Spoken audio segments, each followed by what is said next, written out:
The Jeff Meacham Network's Multiverse of Media. For over 15 years, the recognized symbol of excellence and the standard bearer in coverage of sports and entertainment.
What is going on, everybody? Welcome to another live edition of the Dads, not always on wrestling.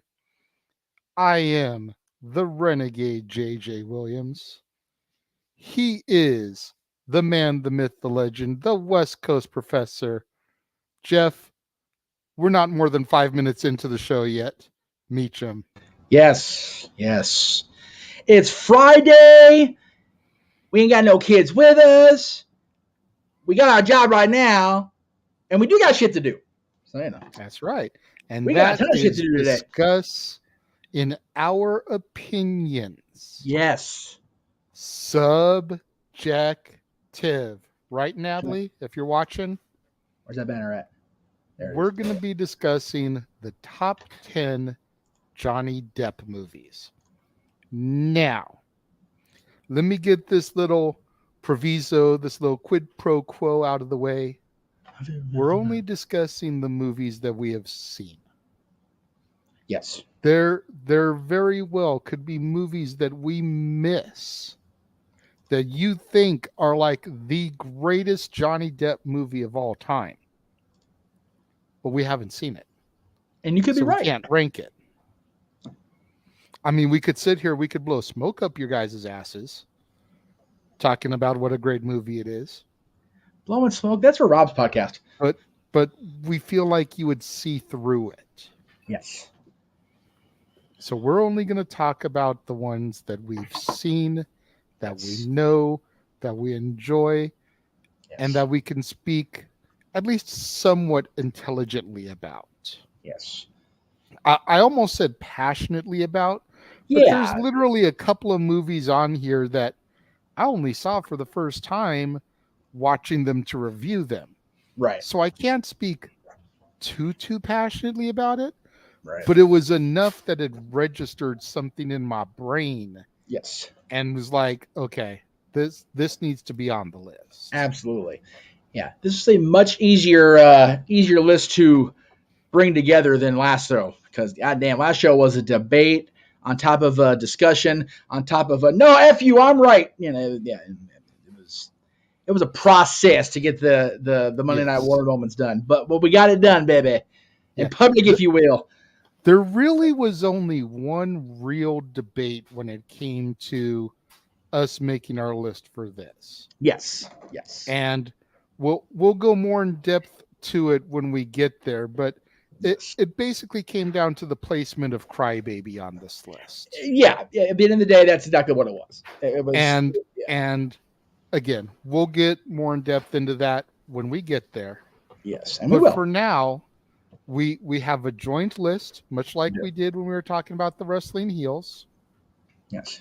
So being as how this time it's a non-wrestling show. Yes. Jeff, go ahead and take it away, and you're going to do the even number entries. Yes. That way you're first, just like you normally would be on a non-wrestling week. Accurate. I'll take the odds, which will give me the number one entry, which is obviously the last entry. Yes. Just like if we were doing separate lists. So, Meacham, what did we decide was our number 10 Johnny Depp movie? Let's see. We're not blowing smoke. We're going to be rolling along. Are you sure this isn't sponsored by Rob Van Dam today? Just make sure we're good on that, dude. Right. By the way, happy anniversary to Rob being champion this week. Happy anniversary to the King's Stanley Cups, except Vegas ruined the second night. Bastards. You know what? No, I don't know what. They did not. They did too. I am going to make everybody go to the live stream that we did on Tuesday when the Knights won the cup and watch this man right here, Jeff, get emotional when Alec Martinez handed the cup off to Jonathan Quick. Did not. Lies. Did not. Hashtag shenanigans. Buy the shirt. Hang on. Where's that one? Oh, there it is. It is here. There you go. Okay, very good. Fine. Yes, I'm happy for Alec and John and McNabb. And who's the fourth one? There's a couple others. Roy. Matt Roy. No. He's still with us. I don't know. It doesn't matter. Anyway. There were a couple others, but we're not here to talk about that. No, I understand that. And it's funny you're having me do the evens. As I go through the list, the two of the ones that you had to go look for the images and create are the evens. So it worked out perfectly that I did that. So number 10 is, okay, we're going to be brief on this one because we acknowledge the existence. We acknowledge that a good majority of Johnny's fans like this one. We just prefer Gene Wilder in the big top hat. So let's just get out of the way right now. We can be subjective or objective about this because it did a F ton of money at the box office. It got pretty decent critical acclaim, and it should be on a best of Johnny Depp movie list because his role, his portrayal of Willy Wonka was, I think, much more more well done than I give it credit for. The supporting characters in that, yeah. So, Yeah. yeah. From just, everything that I am told, yes, because, yeah. his portrayal is closer to that of the book. Which it is, very much so, yes. So if you are a fan of the book, Which I, yeah. then chances are you are a fan of this version. Absolutely. If you have never read the book, and like me, have only been exposed to the bewilderment and the wonder of the pure imagination, yes, you look at this movie and you want to go run to the toilet and barf. Well, it just is the way it is. Yeah, and this one at least has the grandpa actually being sympathetic, unlike the one in Gene Wilder's version where he's a freaking raggedy ass, complaining mother effer. So yeah. I want to know from the people in the comment box. Yes. Who is the bigger non-villain villain? Right. Grandpa Joe from Willy Wonka, yes, or Jenny from Forrest Gump? Oh, okay, yeah, okay. Christian, if you're watching, you don't get to vote. This is something I'm curious to see what people think about. Right. But if you're watching live with us, throw it over here. If not, we'll talk later. Yeah. But yeah, Willy Wonka and the Chocolate Factory, Charlie and the Chocolate Factory. Yes, in this case, yes. His performance is definitely one that you can't take eyes off of. No. And that can be both a good and a bad thing, depending on which side of the fence you reside on. Very accurate, yes. Which is why we, again, acknowledged that it deserves a spot on the list, yes. But it's also why it's only number 10 for us. Yes. Number 9 on our list is another literary character. Yes. And it is Johnny's portrayal of Ichabod Crane in Sleepy Hollow. And I realize the thing's over the 9, so let me move our own gratuitous logos off there for a second. I remember seeing this film when it came out. Yes. And just being enthralled by it, because prior to that, the only real mainstream version of the Sleepy Hollow story was the Walt Disney cartoon. Absolutely. The adventures of Ichabod and Mr. Toad. Which had nothing to do with each other. But the way they tied them together in the film. True. Very true. Yeah. Being old folk tales, one from across the pond and one from the States. Yes. It definitely worked. Yeah. Plus, Bing Crosby singing the tale of the Headless Horseman, Mr. White Christmas. Yes. Epic right there. Absolutely. But we didn't really get another definitive version of the Sleepy Hollow tale until this. Yes. And was it an eye-opener? Yeah. It's so gritty and so dark, and discovering that Ray Park, Mr. Darth Maul, was the Headless Horseman. Right. Same year, right? Or the year after for this? Right around the same time. Yeah. I say Ray Park was hitting freaking home runs, man. Freaking X-Men, Star Wars, Sleepy Hollow, We'll say he was hitting home runs, but we'll also, look away from his involvement in Mortal Kombat Annihilation. We gotta talk about Raiden's stunt double. Just that's all I gotta say. Yeah. And if you know, you know. And if you don't know, don't go watch. Save yourself the trouble. We will educate you. No movie viewer that's a bad movie viewer. But his portrayal of Ichabod, yes, I just thought was it for me. It was what defined that character for years.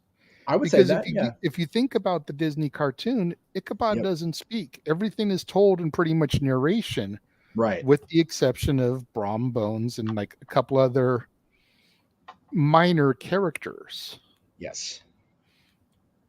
So it's like Johnny really got the ability to define Right. and flesh out Ichabod for us.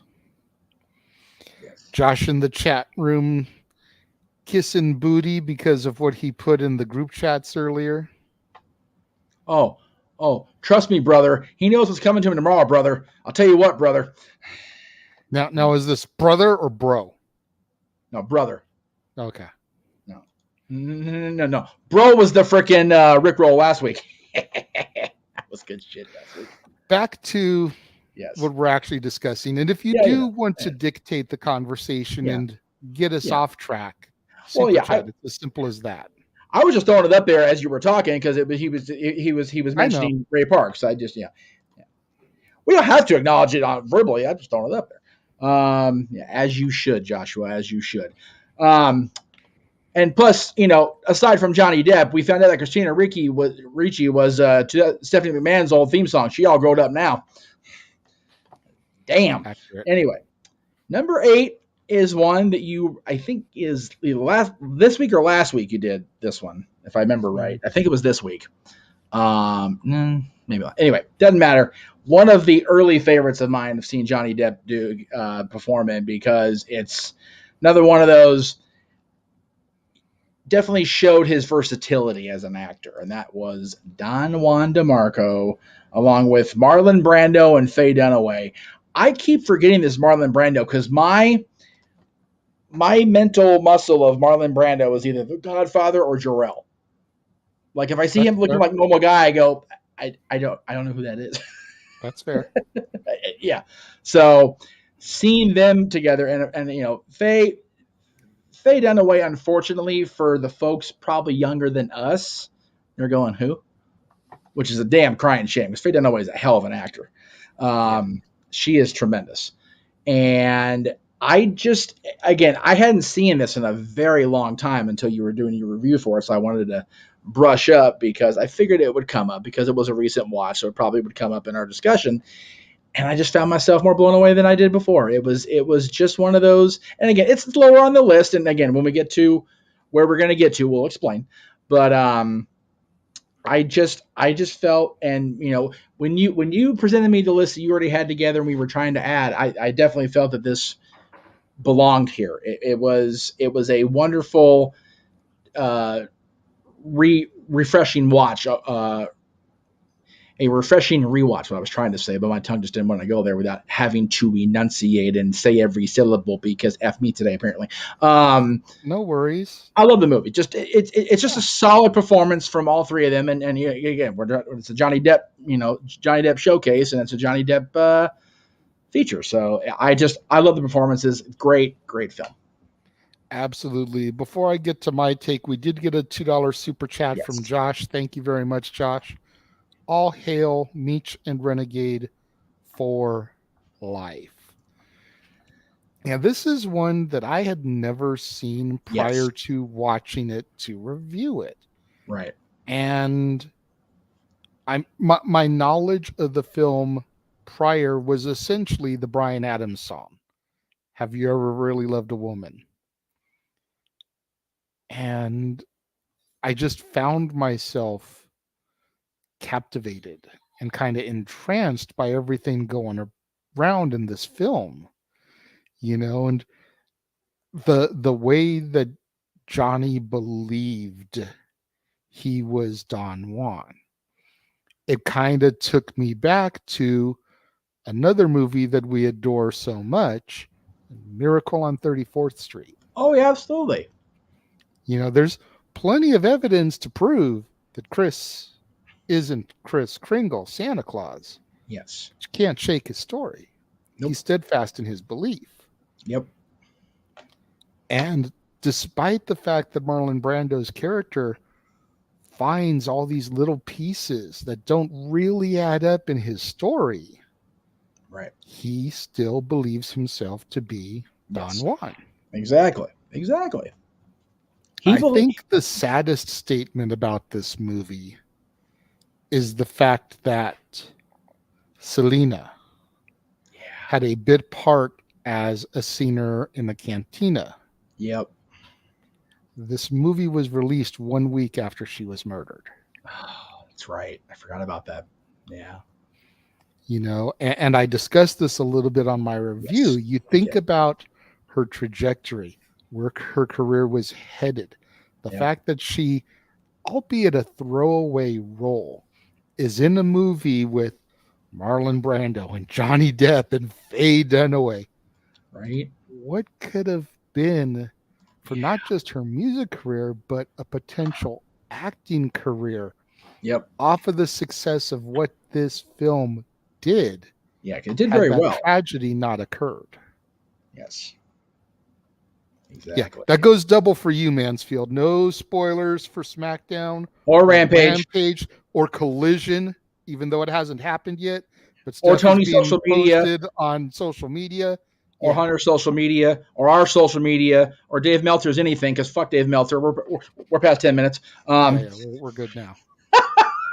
I had to get it out there once. Anyway, it's just my thing. Anyway. So coming in at number 7. Yes. Is another one that was a very recent watch. As recent as I think I watched this for the first time less than a week ago. Right? Great flick, though. And again, I was just entranced in the story, and that's Finding Neverland. The story of J.M. Barrie and how he came up with the story of, and Dylan's not here to do it, but Pan. Gotta get the nod in from my goob. Absolutely. You know? But I found myself comparing this to The Man Who Invented Christmas. Yes. I got the same vibe. Very much was a similar vibe, similar story, but you replace J.M. Barrie with Charles Dickens, and you replace Peter Pan with A Christmas Carol. Exactly. And just watching how the mom and her 4 boys and everybody around him just kind of inspired the tale that we know today. Absolutely. You know, and I filmed my review for this today. Oh, okay. Yeah, I didn't get to tell you this off camera, but minus my new release Saturday movie for the 24th, I'm filmed up through the 26th right now. There you go. So I filmed my review for this today, and I'm not ashamed to admit that at the end, when I realized who the mother was the inspiration for, I cried. Oh, yeah, 100%. Especially when you consider my contempt for that character. All right. Yeah. Because I've never been a fan of that character. No, I know that. Yeah. So that does surprise me, legitimately. So that's... But when I realized that's who she was the inspiration for, I had that moment. Wow. That does surprise me, but there you go. And then reading about how there was a part of the script that they had Dustin Hoffman in the Hook outfit. Right. Running down how this play isn't going to be a success. And Dustin Hoffman vetoed it, was like, no, I'm not doing that. I'm like, bro, come on, bro. Well, bro, we'll get the joke, bro. Yeah, we'll understand that reference. Like, I think that was an Easter egg, a goose that lays the golden egg, to go back to our number 10. Right. Easter egg missed opportunity. Yes, absolutely. Because all of us that grew up with Dustin Hoffman as Hook, in Hook, alongside Robin Williams and Julia Roberts, would have got the joke. Absolutely. And they did. It would have been beautiful. It really would have. But, you know, it is what it is, kids. Yeah, I love Finding Neverland. I loved it even before Dylan latched on to Peepan as a youngin. Um, and I say youngin since we're talking about movies. This is he and I Elemental earlier today, guys, for the new Disney Pixar movie. Where Boy, has this is my not little going up. boy gone? Like Jesus! Look Oh. at the kid over his shoulder behind him, just Probably give mean it to him. mugging. He's giving like, okay, dude, why are you taking a picture for? Get that shit out of here. Just mean mugging you, like for real. Straight mean mug. It's like just because your dad don't love you like I love my son, take a picture. Go yourself, kid. Anyway, that was really mean. I really don't care. We was at Disney El Capitan. I'm still mad dogging that kid back. So there you go. It shows you how much of a good person I am today. Anyway, whatever. All right. So coming in at number, where are we at here? 6. Number 6. Halfway through, kids, and we'll go to a commercial after this because this is going to be a little bit of a longer one anyway. So yes, number 6. I don't know if I had to fight necessarily, but it was definitely discussed and debated about not only being on the list, but placement as high as it is. And the phrase JJ used was stuck on it. And then we okay, not stuck on it, but whatever. But you know what? I am stuck on this movie. I absolutely adore this movie of Johnny Depp's, mainly because personal bias, not objective at all, 100% subjective. When my Rocky Horror Troupe did a shadow cast of this movie, I got to participate in a role. So Crybaby comes in at number 6, and I know people are like, God, Crybaby, that was one of his early ones, and it's so much lesser known than the other ones, and it's like, it really isn't. And I know that because in the process of getting ready to perform this show, and for people that aren't aware of the Rocky Horror experience, we'll go over it very briefly. Very briefly. When you go to Rocky Horror, you basically, the audience becomes part of the show. You shout callbacks, you do, you get firsthand interaction with the performers on stage. Participation. And a shadow cast means there's people in front of the screen basically pantomiming what's going on behind them on the screen itself. For our once a month on Fridays, occasionally the cast would jump up there and do that movie. And we decided when Crybaby was going to be brought into the New Art Theater that we would do it. And I don't have a picture of it. I forgot to load the pictures. That's 100%. I literally meant to. I just forgot.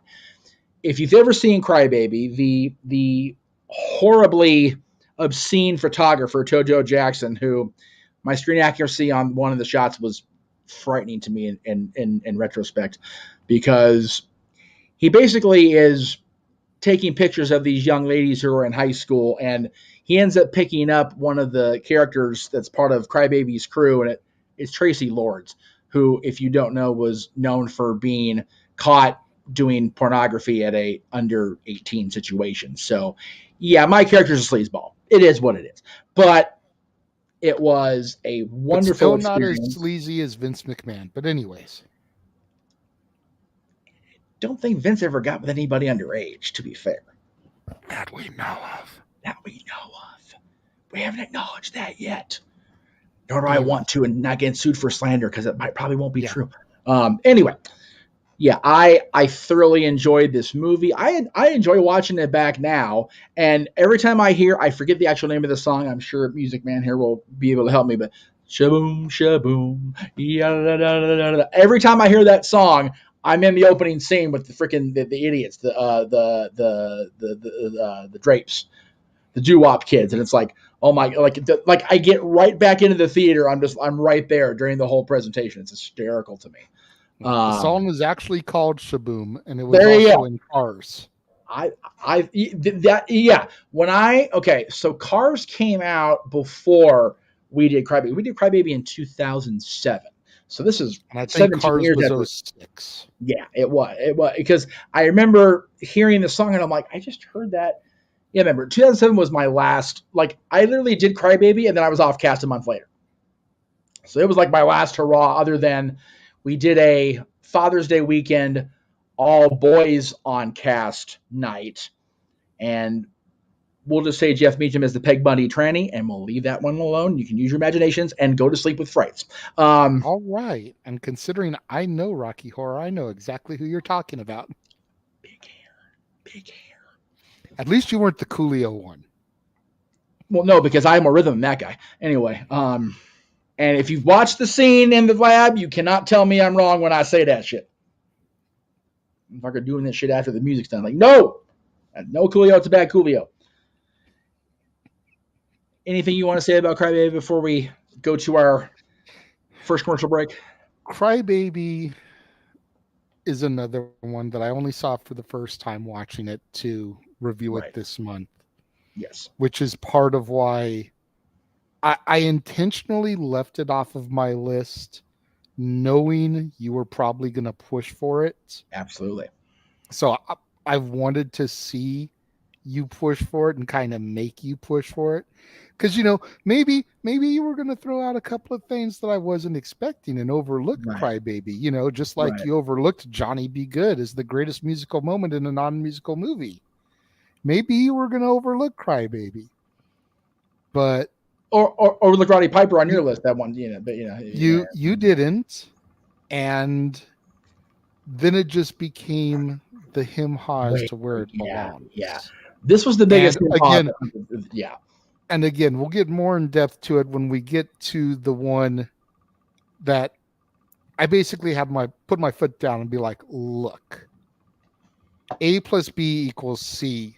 Yes, and Jeff just had to concede that I was right. Absolutely. So, and again, we'll get there when we get there, but Crybaby wasn't a horrible movie to me. No. It very much was a product of its director. Absolutely. You could tell the style. Oh my God, yes. Is it something that I'm going to put on again and watch for repeated viewings like I do a Rocky Horror? Probably not. Yeah. Is it a movie that I can sit here and be like, oh my God, that is god awful, I'm never watching it again? No. Like Rocky Horror? No. Rocky Horror is god awful for all the right reasons. Right. Yeah. Crybaby's it's much better than I thought it would be going into the staging of it. Mm. But it's not something like I'm going to go, like, I just want to watch something and go into my DVDs and go, that's what it'll be okay, maybe. It won't be when I go right to the season and go, okay, let's do this. But yeah, it's a cute little greaser movie. It's I mean, it really could be the other side of the tracks of the T-Birds and the Pink Ladies. Absolutely. And you're right. It's very much a John Waters movie. It's very, yeah. I still want to get that phone going. I didn't say his name because I can never remember if it's Waters or Walters. It's Waters, yeah. And I didn't want to botch it. So that's why I was just... I figured you'd throw me the bone here and fish into it, which you did. So I only know that, and I will encourage you as we go to break to YouTube this after we're off the air today, because we are live, pal. Every week at Rocky Horror for years, we would have John's PSA about smoking in the theater. And it's hysterical. If you've never seen it, I'm legit encouraging everybody to YouTube that shit. It is the funniest damn PSA, because it's not a PSA at all. He encouraged you to smoke in the theater and suck it. It's hysterical. So, yeah. All right. I love John.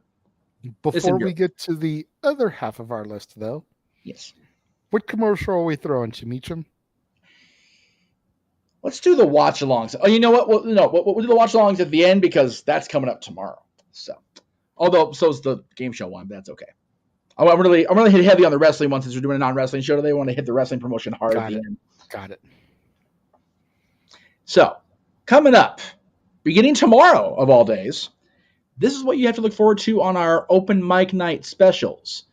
May God have mercy on your souls.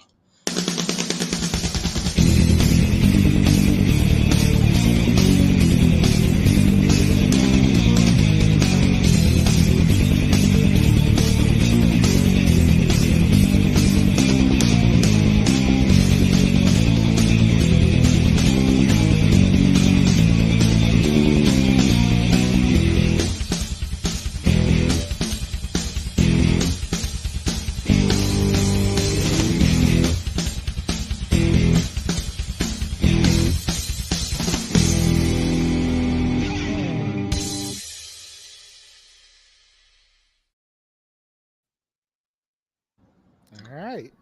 I will say, for the record, before we move on to number 5, I've got all but a dotted I crossed T on the third couple for February. And it's looking very likely that a certain member of the Spanish Mafia may be on Pyramid next month. Oh. I pitched it to him, and he seemed intrigued. Okay. So maybe him versus a former wife of a brooding WWE superstar, 1-on-1 on Pyramid. Interesting. Yes. Just throw a little teaser out there for y'all to nosh on for a while there. All right.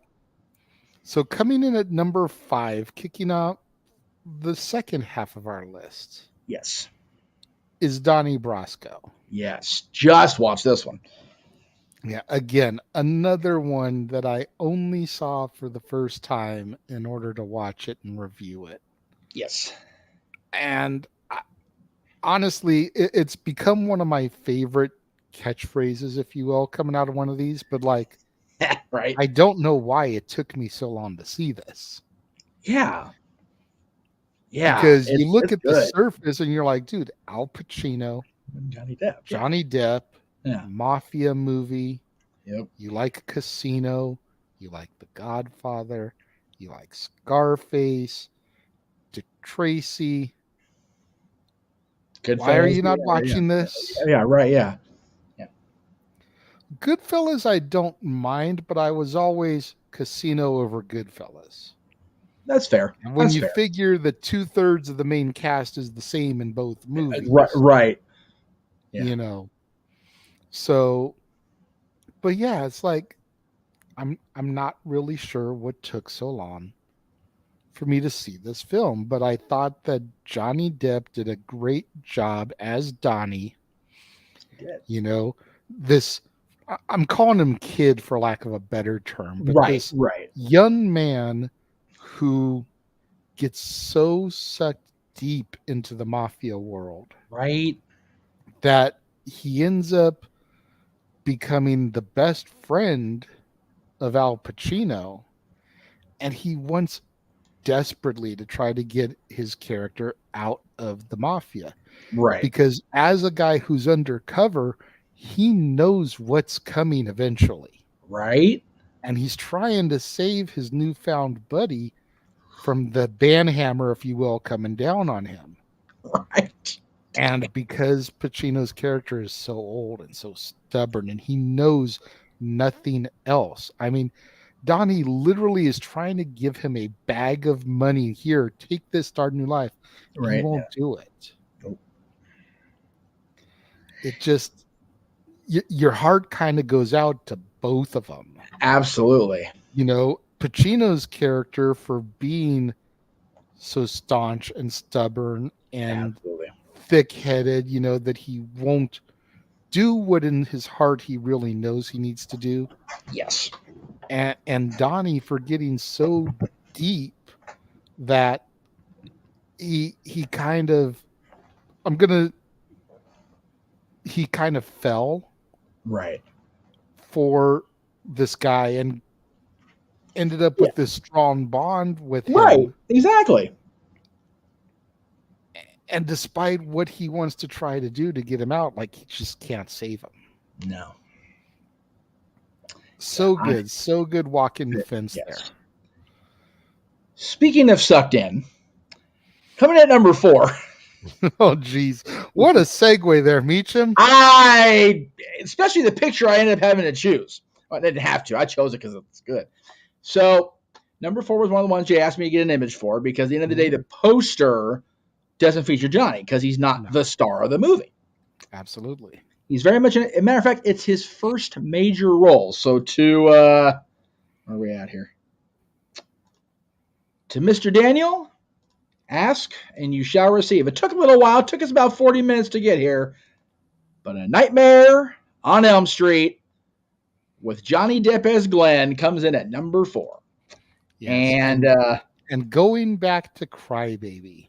Yes. This is the one where there was the biggest point of contention, because Jeff felt in his heart of hearts Yes. that Crybaby needed to be above Nightmare on Elm Street. I did. I very much did. Being that I'm not a huge fan of Crybaby in the first place, right, I needed to make a compelling argument with Jeff in order for him to concede defeat to me. And he did. And at the end of the day, the argument that won me out, and I firmly believe in this argument. It's not just, word vomit that I spewed to get my way. But at the end, so before you do it, if you want to throw the honorable mention in there now, since you're going to use that, the freaking Genesis argument, if you will. We can get there. Okay. Let it flow. Oh, okay. But without A Nightmare on Elm Street, we do not get to honorable mention 21 Jump Street. And without 21 Jump Street, there is no Johnny Depp career as we know it. Yeah, exactly. Period. Yeah. Yep. That's fair. A Nightmare on Elm Street is what got him noticed and put him in the casting director's eyes to be the character for 21 Jump Street. Yes. And I only refer to him as the character for 21 Jump Street because I didn't watch 21 Jump Street when I was younger. I've only ever seen the movie, which of course he does have a cameo in towards the end, giving back to his roots. Yes. Jump Street and Johnny was always an interesting dichotomy because while Johnny didn't really want to be in TV, he knew it would be a stepping stone for him. Absolutely. And he did quite a few seasons, and then the movie roles started pouring in. Yep. And he still managed to balance everything. He did. But it came to a point where it was one or the other. Right. And Johnny reluctantly had to step away from Jump Street, but he did so with the blessing of the producers and everything because of the way that everything was done. It was done so amicably for an actor with such a young age and young mind. And that's part of why he had no problem coming back when they did the movie, because he acknowledged the fact that without Jump Street, he has no career. Right. And in turn, without Lynn and Elm Street, getting back to where we are, there's no Jump Street. And I agree with that. It's everything else that we have talked about on this list would not exist without this movie.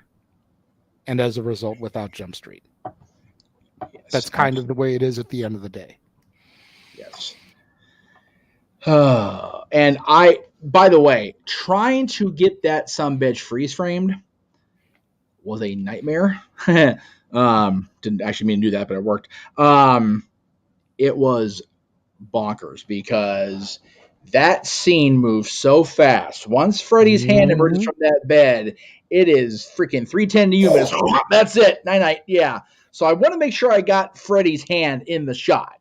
But I also want to make sure we got a really good shot of Johnny, and you can see that it's Johnny Depp, and he has no idea he about to get fucked up. I mean, can you get much more of an 80s image than that? Okay. Yes. Can we break this down for a moment?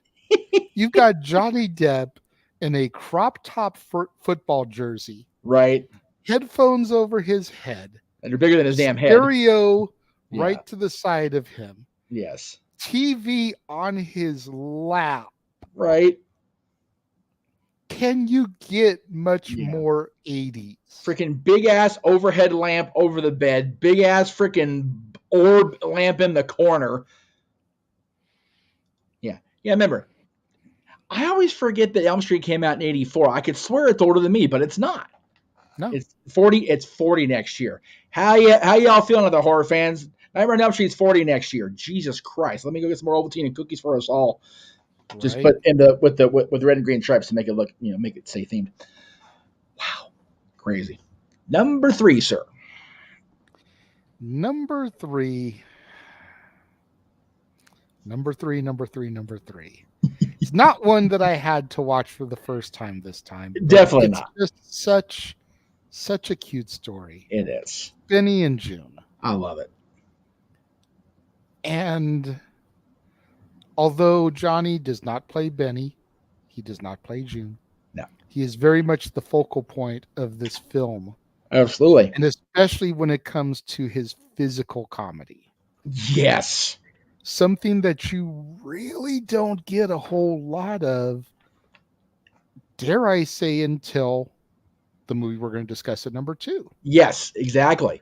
I was just going to say that until we got to that it's like stuff. Yeah. It's something that he really didn't do, but to see him channel his inner Buster Keaton. I was just going to say, he mentioned Buster so much during this. Yeah. And take it back to that silent film era where guys like Buster Keaton and Charlie Chaplin and, we're just the kings of the media. Yeah. Especially when it came to physical comedy. Harold Lloyd. Right. Well, you had to. I mean, trust me, I can go down the Chaney route, but he wasn't really known for the physical comedy. No. These guys were. Yes. Laurel and Hardy. Yep. And it was so cool to see a little bit of that brought back into, at the time, modern times. You figure this and Robert Downey Jr. as Charlie Chaplin and Chaplin were around the same time. Yep. So for a couple of years like that whole movement was kind of there. And then as a result of those and kind of bringing those silent physical comedy comedians to the forefront again, you started to see things like Ace Ventura. Yes. The Mask. And while not silent comedy, very much more of an emphasis on the physical comedy. Right. You started to see the Chris Farley stuff start to come to prominence. Yes. Very much as a result of things like this and that becoming part of the ether again and thrown out there in the culture. It was really cool to see films like this inspire the Farleys of the world, in the 90s and even late 80s to a certain extent. But yeah, having that out in the ether, like you said, was key. And you mentioned we really didn't see this style of physical comedy again from Johnny until this next role.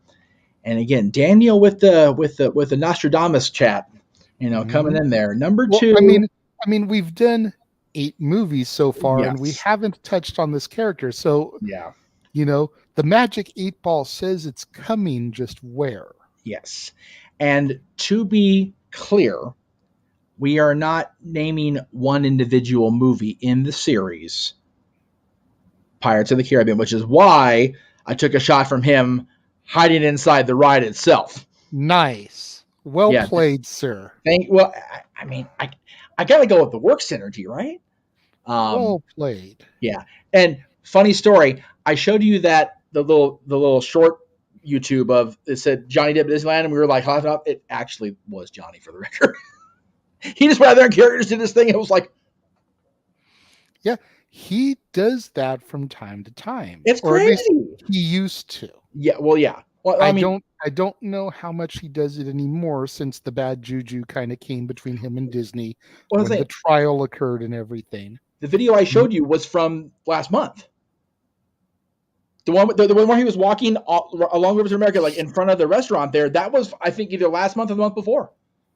Okay. So he's out there trotting this shit as Jack. So good for him. And if the reports are true, we're getting another one. So whether we want it or not, will we get him back? Well, I think the slow burn and the I'm coming back. I think he's putting it out there. I think we're gonna get Captain Jack back, which I'm here for.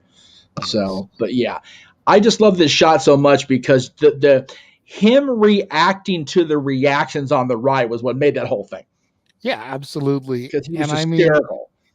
Captain Jack Sparrow Yes. is just Oh, so iconic. it is. He is. He absolutely is. I mean, you think about what he has been able to do with that character. Yep. Not just from an actor standpoint, how he basically was able to take Jack Sparrow and make him his own. Yes, But then you absolutely. think about all the charity work, all the goodwill, all the hospital visits Yeah. that he has made as Jack Sparrow. Yes. And he pretty much, whether people want to acknowledge it or not, he started a trend of actors in those type of roles having their costumes with them and going to visit children in the costumes, because now you hear about Chris Hemsworth and Yep. Tom Hiddleston as Yep. Thor and Loki going to do it. Yep. You hear about Chris Evans Yes. dressed as Captain America going to do it. Yep. You hear about Robert Downey Jr. and Scarlett Johansson going to do it. You hear about Gal Gadot, Tom Holland going to do it. I was trying to jump away from Marvel for a second. Oh, okay. Well, show that it's more than just a Disney thing. You hear about Jason Momoa doing it. Yes. You hear about Henry Cavill doing it. Yep. And that all started with Johnny and Jack Sparrow. Yeah. At least to the extent that it is now. Yeah, absolutely. He made it a point when they were, I forget which one they were shooting, but he had the whole costume with him in Vancouver. And he heard that there was a kids hospital pretty close, and he just went in there and did the thing. It was the whole Yeah. it was hysterical, but it was so endearing at the same time. Yeah. If there is a hospital not far from set, it is not uncommon for him to go during his lunch break, right? Forsake eating. Yeah, I'll eat during the take, in the middle of takes. Yeah. And go visit the kids. Yep. While in Jack Sparrow getup, because it helps with his ad libs and his improvisations, right? Yeah. I think that's why he does it in the parks now. Like every once in a while, you'll catch him, and he's trying to work on the improvisation part of it, because Jack has no direction. Jack doesn't know what Jack's going to do his damn self. No. So he's like, "Oh, I'll just do it like this." What I love about, and we're not going to bring up the Hatter because like the way that was marketed, it's a whole other show for a whole other time. But he took that and did it as the Hatter too. But with the Hatter, he would stay in a box because he was trapped in Wonderland. But he did it at Disney. I thought that was hysterical that he actually spun that off and would do that too. People will love or they'll hate Johnny Depp, depending on what part of the trial they caught that day on television. It's what it is. But I will say this. When I went back to the park after being gone for a while, and when I came back the first day I was allowed to actually be interacting with the characters, I watched Fantasmic that night. And when they showed Johnny Depp on that water screen, they cheered for him because it was the day the verdict went down. So he pops out, "This is the day you almost caught Captain Jack Sparrow." People cheered like Johnny had popped up right there on stage. So however much Johnny Depp's personal nonsense has damaged his career, Captain Jack will always endure. And I love that. Exactly. Makes my day. So. All right. Let's go ahead and do the other honorable mention. Yes. And I honestly was not aware of this. And again, you are much more the music guy than I am, so I'm not surprised I wasn't aware of this, but let's do the things. So we want to make sure we give another honorable mention to a forgotten Johnny Depp role. Absolutely. And that is his role as Eddie in Into the Great Wide Open. Yes.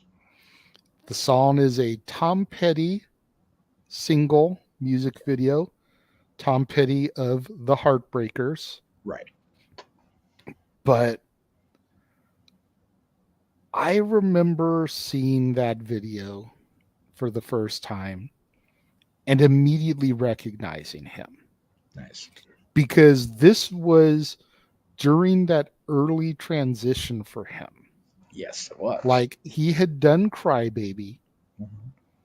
I think he had done the movie we'll get to after our last commercial break. Right. You know, he had done Jump Street, but he hadn't really broken through yet. So he was still an easy to obtain celebrity for something like a music video.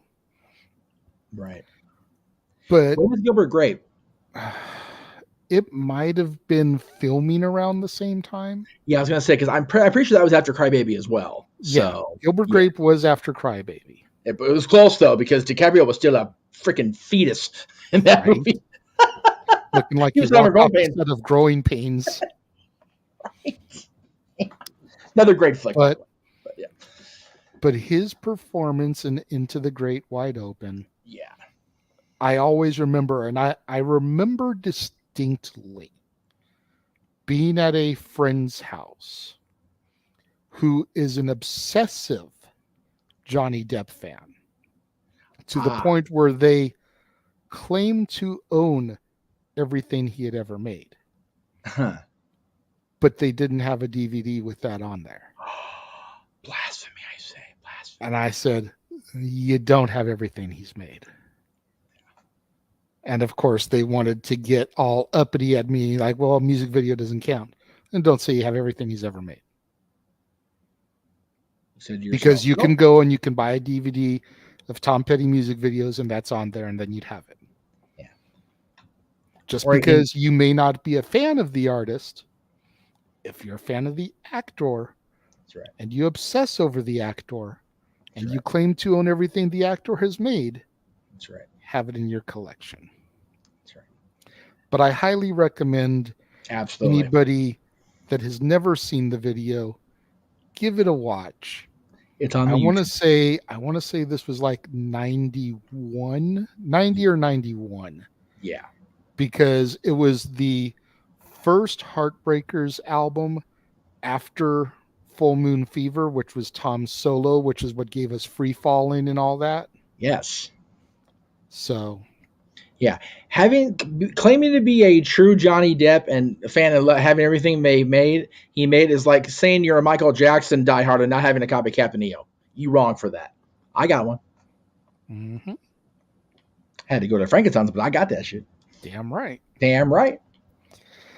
All right, we're gonna take our final commercial. Yes. And then we will come back. Go ahead. And we will do our number one. It's going to be a little bit of a longer one because I am going to give a little love to the kiddies on this one. But this while we do the commercials. Yes. You guys that are still hanging out in the chat room, I'm not producing. I don't know how many people are watching us right now. What do you think number one is going to be? Throw it in the chat as we watch these couple of commercials. Yes. And then we will throw them up as we come out before revealing number one.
So, two things there really quick. Okay. The reason we did a new Paradise Kitty commercial is because the lovely little pocket rocket, as Jenna called her, Ariel Belvalera, is actually back on tour with Debbie Gibson. They're in North Carolina tonight. So shout out to Ariel and Debbie Gibson. Love it. Nice. Also, the watch-alongs have been added on to as well. We'll get to that at the show's part of the show, but there's already two more that we haven't gotten the one in the watch-along trailer yet. So, Well, yes. I added those to the new watch along trailer that'll air after Collision. Exactly. So, but So we will. all those additions are in there. I refused to make a new trailer to run it once. That's just silly. So, but yes, So we'll acknowledge the two new ones. So. We are now at the number one portion. Yes. We've got Dylan talking about how he loves Secret Window, What's Eating Gilbert Grape. Yes. We did discuss Charlie and the Chocolate Factory. Yes. Wayne says Blow would be number one for me. Dylan also pointed out that he just tuned in, so he doesn't know what else we discussed, so he'll say Black Mass. Yes. Great movies. Absolutely. But Daniel Stradamus over here, who's been with us since the beginning of the stream, hit the nail on the head. Coming in at number one, we chose Edward Scissorhands. We did. We talked about it, but yeah, because we both agreed that it needed to either be this or Pirates. Yes, absolutely. And I think, and I could be wrong, Jeff, correct me, but I think what really made us like narrow in and decide on Edward to be number one is his vulnerability. Absolutely. You know, the way that Johnny just makes you feel sympathy and empathy for the character. You know, I mean, dude is created by Vincent Price, number one. Right. Let's just put that out there right now. Edward's dad is Vincent Price. And then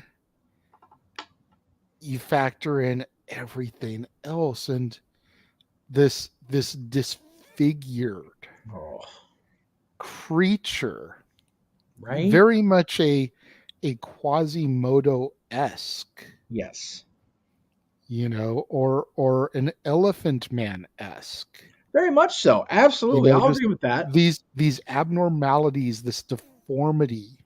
Yeah, and there's nothing he can do. And he meets the family and he's taken in and he's made to feel like one of them until that grade A douchebag, Anthony Michael Hall, the same kid who holds up Molly Ringwald's panties and 16 candles, all of a sudden by the time he's in the 90s, he's turned into a dick. Yeah. But it is just something about the tenderness yes of Edward that really just captivates your soul. Jack Sparrow is amazing. Yes, he is. And he's funny and he's witty, and you'll always remember this as the day that you almost captured Captain Jack Sparrow. That's right. Always Captain. But what depth is there really to the character? And can we go ahead and just block the real Wyatt right now? Turn him on mute, because if he's going to start putting spoilers in here, I want to see it. I'll put him on timeout. Thank you. You're welcome. But yeah, it's just it's so sad. Captain Jack has a lot of layers, more so that come out as we go along throughout the now apparently going to be a 6-film series. But he's not very vulnerable majority of the time. No. You really see that toward the end of Dead Man's Chest, because whether anybody wants to admit it or not, and whether Elizabeth will admit it to herself as she chains him to that ship, they both know that Jack really did that himself. He wanted to sacrifice and make sure he went down with the Kraken, not the entirety of the crew. That's a vulnerable moment for Captain Jack. And that's really the only one you really get out of the whole series, where it's emotional and it's deep and it's layered. It's not him being vulnerable in terms of, oh shit, look at me, I got the curse too. It's not comedic. It's legitimate, like, all right, I got to save these people. That moment is the equivalent of exactly Iron Man snapping his fingers. Yep. And finally, yeah, having his moment where he can self-destruct, right, and sacrifice. Yep. We were doing a lunch today, Dylan and I, because we were trying to decide what was sadder, and he argued for Tom Holland, and I had forgotten how long they dragged out Spidey's exit in that in Infinity War. I had forgotten, because everybody else pretty much right away. But Thanos made sure that Spidey's was long, so Tony suffered. It's like, God damn that Thanos. I'm glad Thor ripped his goddamn head off. Anyway, but Edward Scissorhands has that vulnerability the entirety of this film. And that is what ultimately propelled him over Jack. It was a discussion, no doubt about it, but it wasn't a heated one. It was kind of like, yeah, I agree with that type thing, because it is, and it's so beautiful, and it takes place at Christmas time, which we both love. Always love the Christmas stuff. Vincent Price in a Christmas movie is not lost. The iron's not lost on either one of us, by the way. That was some funny ass shit right there. And it was I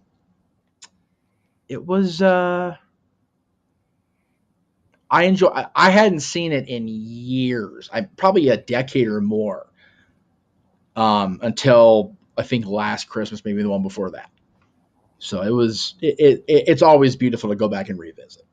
Yeah, absolutely. And it is my favorite Johnny movie.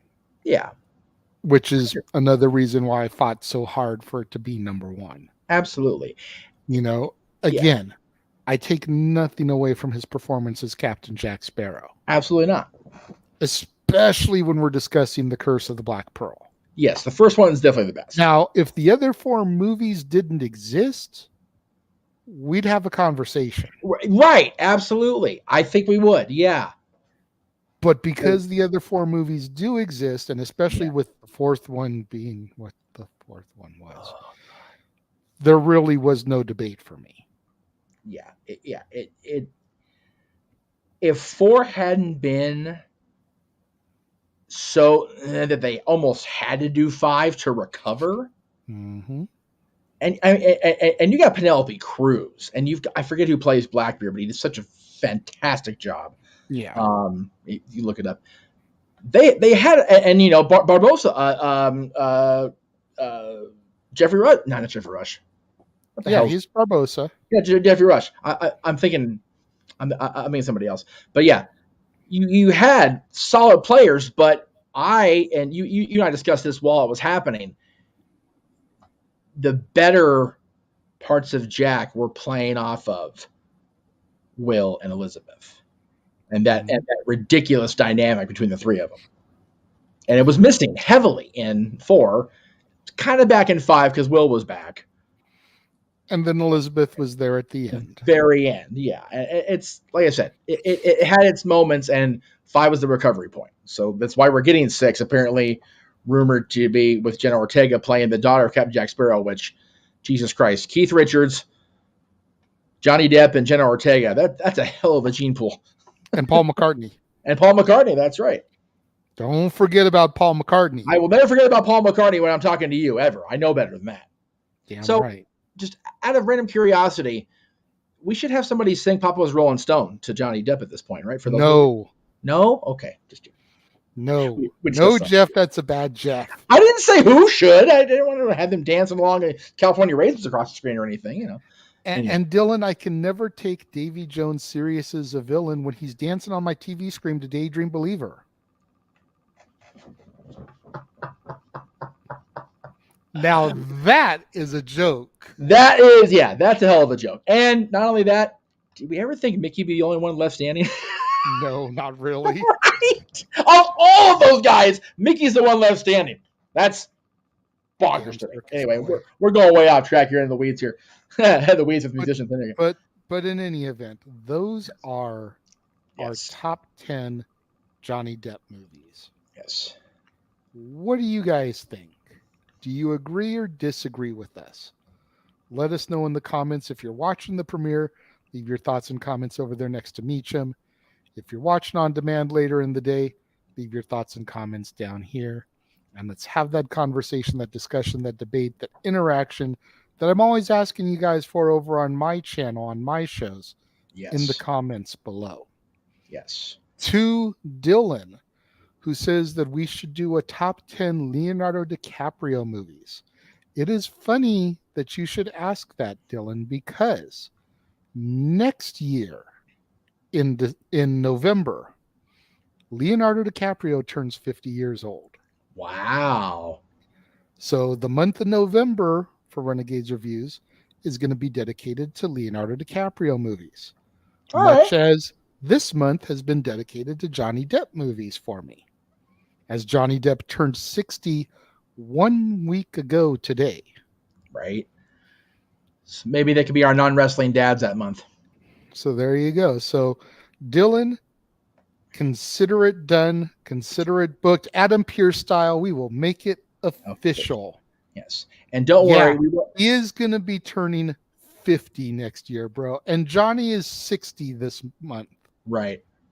So it's like, dude, for real. I'm going to be 47.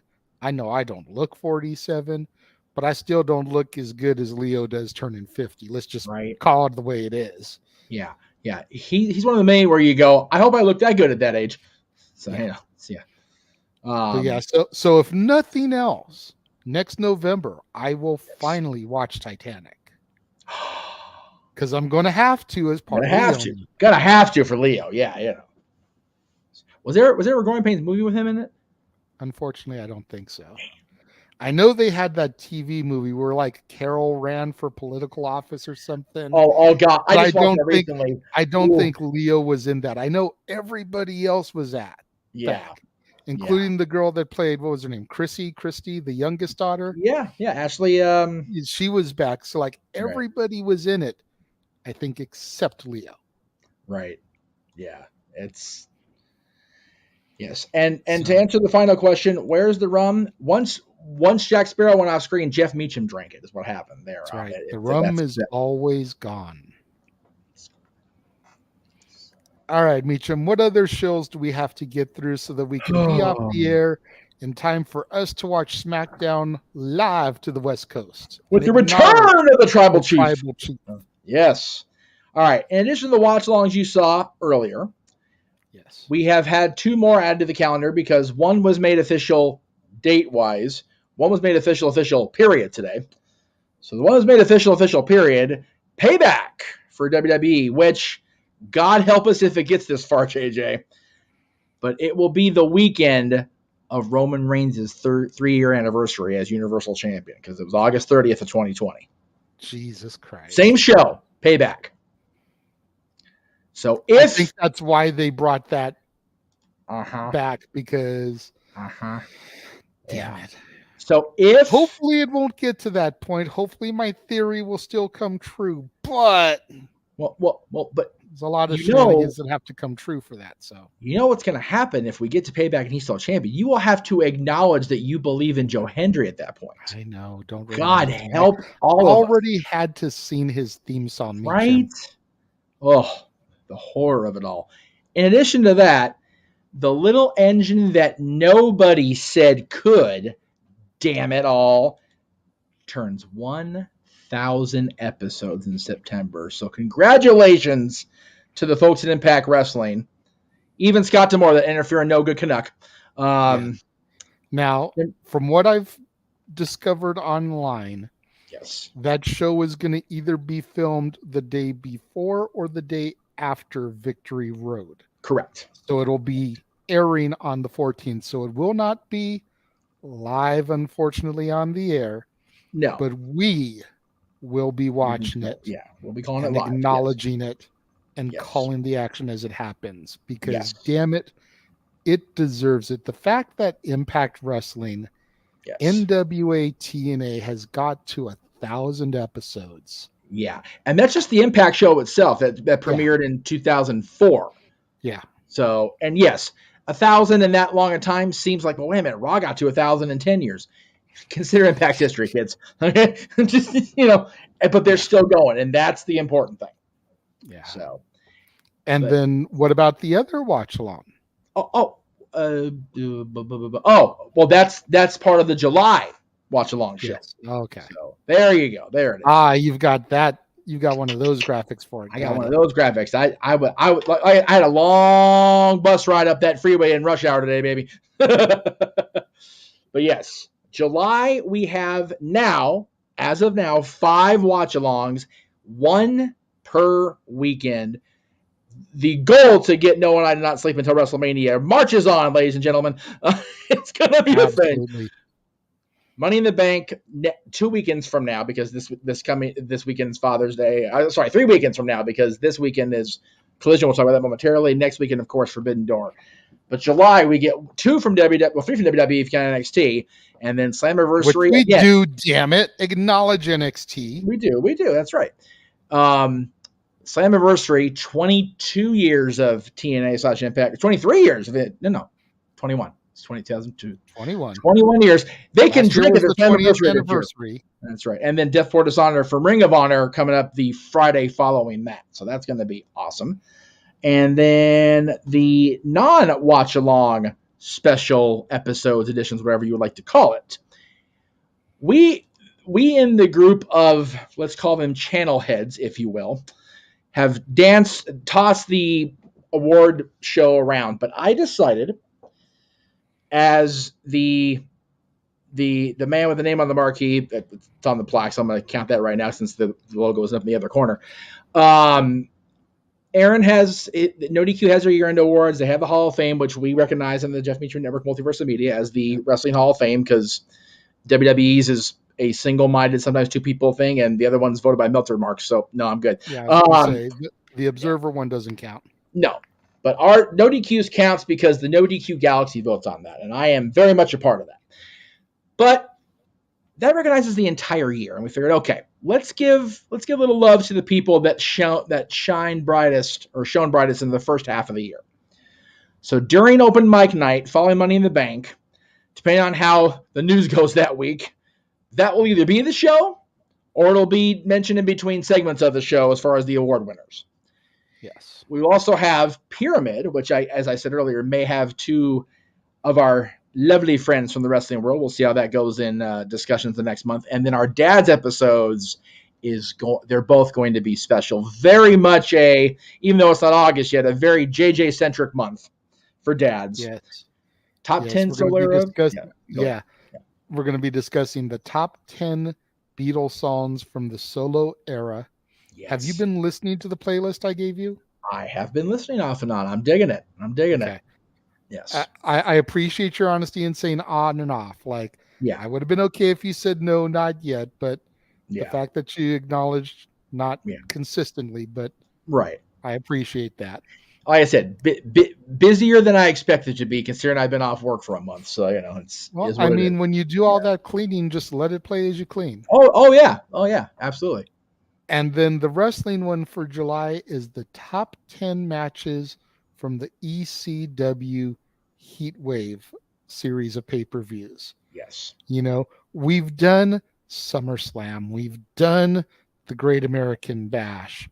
Yes. We needed that other summertime thing, and we haven't really given that much love to ECW. We've been trying lately to really, it maybe seems like as late we've been giving too much love to ECW, but I also feel like we're kind of trying to play makeup for focusing on WWF and WCW. Very much so. And not giving the attention to the first casualty of the Monday Night Wars. Absolutely. So if you guys wonder why it seems like we're doing such ECW centric topics lately.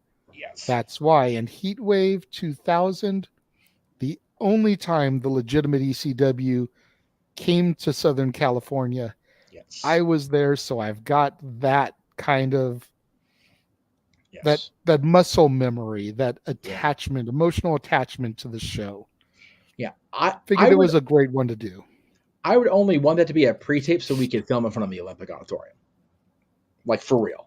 Like, otherwise, again, gas is what it is, especially you coming out from Victorville all the way to freaking LA. But I would like to have the Olympic because I do miss going to the Olympic on the regular. Let's just do our production screen and have the DADS graphic be the Olympic Auditorium. Now, I'm sure you're all saying to yourselves, they're talking about a non-wrestling show for the next show. Oh, no. We didn't get to the June plug for DADS yet because I wanted to save that for last because that's the next time you're going to see us together as the DADS doing a top 10 list. End of June, June 30th, the day before, superstars on both brands compete for an opportunity to become apparently any champion. That's been the verbiage. They can cash on anything. Right, Theory and Rollins? Jesus. We will be discussing our choices for the top 10 World Tag Team Champions from the original true governing body of professional wrestling, the National Wrestling Alliance. So that's going to be one that I am going to look forward to doing my history and research and whatnot. Very much like I'm going to enjoy doing my research for my rebuttal to Mr. Mansfield for tomorrow night's Open Mic Night. Because, yeah. All right. I'm going to go real quick because we're trying to get out of here by the hour and a half mark. Yes. Oh, Mr. Mansfield. You're not here because you haven't been commenting along for a while, so I'll be even briefer than I was going to be. Lucky for you, you left, you little shit. Hey, but he super chatted before he left. What's that? What happened? So, but he super chatted before he left. He did, which is why I'm not going to crawl up his ass too bad here. However, when you have James disagreeing with a shot at Hulk Hogan, you know it's going to be a fun discussion tomorrow. Yes. Because he has requested to be part of that discussion as well. I think Mikey did too, if I remember right. Or Statboy Mikey, not Mikey T with the movie star. But yes, tomorrow, and the graphic didn't load because my computer hates me. Even though I said it did, it told me it did. Wrong chat. We will be, a part of Open Mic Night will be, our usual post watch-along discussion, which I'll go ahead and throw those graphics up while we're talking about it. There it is. Of course, the big story in wrestling has been, for the better part of a month, God help us, Collision and its premiere. And then there it is. There it goes. We will be doing a live watch-along of Collision starting at 8 o'clock Eastern, 5 Pacific. It says 7 Central because that's when it goes up, is 7 Central. And we will also be simulcasting that broadcast over the NoDQ.com YouTube channel because we will then be joined at that point by Aaron Ritt from NoDQ.com, the boss man, if you will, as he will be giving his thoughts and rankings for that show because he was really going to do his own standard, no DQ recap type thing, but he figured, we've got the boys doing the watch along. I'll just pop into the stream and we'll do it on NoDQ.com and we'll make sure that the channel gets the super chats as it comes in. So there you go. But then after Collision, we will be going live to as close facsimile as I can of the CBS studios from 1973. Match Game. We'll be doing Match Game. And I know that Noah and I are both looking forward to this. As of now, we do have 2 sets of teams. Okay, good. However, there's a caveat there, only because the Dominguez siblings, are going to be at their parents' place to celebrate Father's Day weekend, which I do not begrudge anybody. Let me be clear on that. Yeah. However, the last time they were at this residence was when they were having the major Wi-Fi issues that Emmanuel was trying to fight through while he was on. So if we're going to do a test before I do the next plug, we'll talk about that momentarily, and see if their Wi-Fi is up to snuff. If it's not, it'll be a one-on-one battle between Big Baller G and JJ's daughter. One-on-one on Match Game. We'll probably just do more rounds and then do the bonus round afterwards. But before we get to Collision, before we get to anything, this guy right here, y'all, he is looking for trouble in all the wrong places. Yes, I say that because he has decided that he and Mr. Foster are going to rewind the clock back just a smidge under 24 hours. Yes. As of tomorrow. We're Because going to enter into the studio. Oh, Lord. And the Simple Man Noah Foster and I are going to call the action for this match. It will not be live streamed. No. It will just be recorded to tape, but then it'll be uploaded into the members only section of the Casa D18 Studios channel, where for $5 a month, you get all of my new wrestling content. Yes. And Noah and I are going to call Mark Briscoe, Papa Briscoe, and that conniving, no good, down and dirty, freaking nosy as all get out, Aubrey Edwards, right? Versus Jay Lethal, Jeff Jarrett, and the goddess, the angel that is Karen Jarrett, in trios action.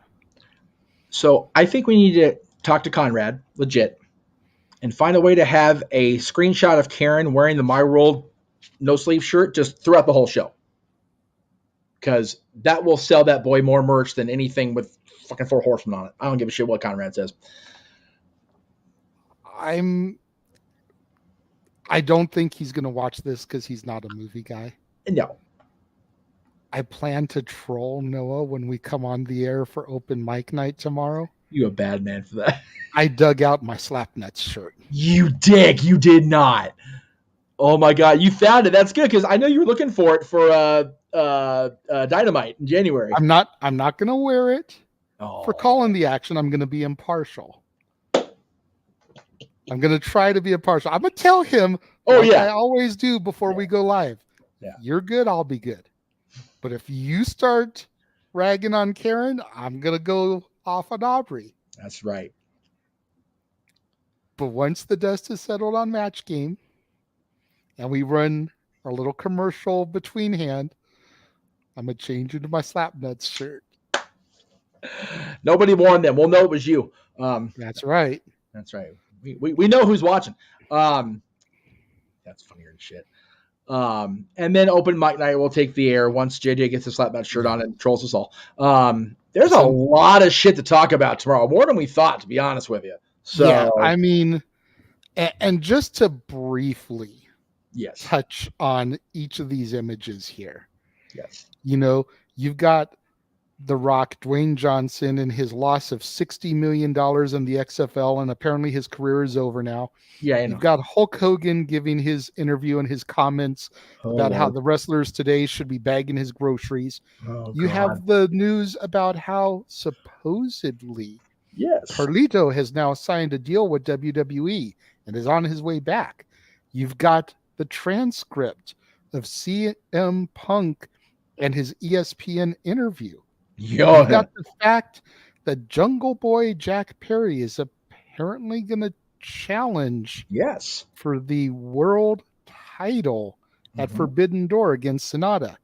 And the image of Carmelo Hayes is here because of the rumor of the internal conversation that NXT may have some matches at SummerSlam. Ooh, there you go. All of that and more this weekend on Open Mic Night. So you said Carlito. So we're talking about the guy who's in WWE, not Cal Rito, like Fightful Select said. Yes. Okay, just making sure. Just make sure we're clear on that. Because you know, Frightful Select is the frightful. I always botch that because that was funnier than shit. I always botch that. Frightful. Frightful Select out in the ether with Cal Rito on the call. That's what we're doing tomorrow night. God damn it. That's what we're doing. You know what? That reminds me of the Brad Doty stuff from back in the day. With the Sacramento Kings in the Stanley Cup. Eat a dick, NBC4. Good Lord. Oh my God. That still chaps my ass to this day. Anyway. So, anyways. We should wrap up now before we get too crazy. Yes, I think we should. I think we should. But yes, thank you all for watching. We appreciate it very much. I know it's a Friday night. I know you West Coast kids are like, can we get to SmackDown? We still got a half hour. Chill your ass out. But the rest of y'all, you've already seen it. One of y'all tried to spoil it. So, yeah, that's why you got the boot for tonight. That's why you said on timeout, Mr. Moore. Yeah, I was going to say, hopefully if you come back tomorrow, you'll be a good boy and you won't do that stuff. And if you do, we're here. There you go. Anyway. For the West Coast Professor, yes. Jeff motherfucking Meacham, I am the Renegade JJ Williams. Thank you all for tuning in today as we discussed our top 10 Johnny Depp movies. And we will see you guys next time on the Dads, not always on wrestling. Good night, everybody.